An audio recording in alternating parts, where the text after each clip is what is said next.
কিছু কিছু TV shows এর সাথে না আমাদের একটা ইমোশন জড়িয়ে আছে ছোটবেলায়, তার মধ্যে অন্যতম হচ্ছে গিয়ে আহাট। কিন্তু আহাট আমি যতবার দেখি, মানে এখনো দেখি, ততবার দেখি ভূতগুলো করতে করতে আসে। মানে কি হিসাবে ভূতগুলো বানায়, মানে ঘুমায় না ভূতগুলো নাকি, মানে কি গলায় খোলা খারাপ হয়, কোনো কোনো সমস্যা হয়, কোনো কি হিসাব করে বানায় ভূতগুলো রে?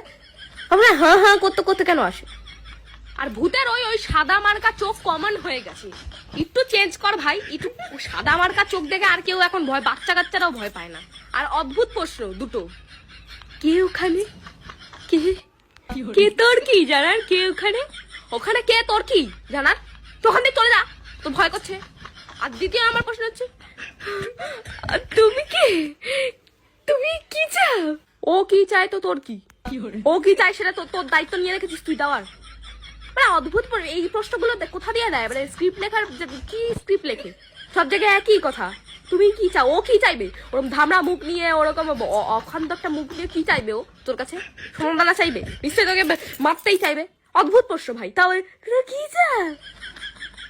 আর একটা আছে সিআইডি ভাই, আলাদা লেভেলের। কোনো খুন হোক, মার্ডার, যে কোনো চুরি হোক, নর্মাল চুরিতেও সিআইডি কে ফোন করে। পুলিশ কি মরেছে ওখানে? পুলিশ নেই নাকি?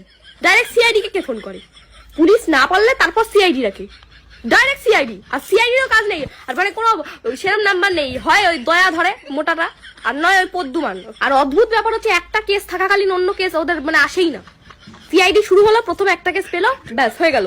তার মাঝখানে যে 1000টা ফোন আসলো, 1000টা কেস পেলো, ওরম হয় না। একটা কেস নিয়ে চলতে থাকে, কি ফালতু সময় এদের, কি মানে।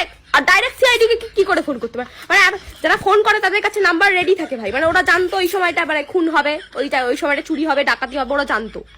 ওই সময় আগে ঠিক নাম্বার পেয়ে যায়, গুগল ফুগলও সার্চ করেন, এমনি পেয়ে যায়।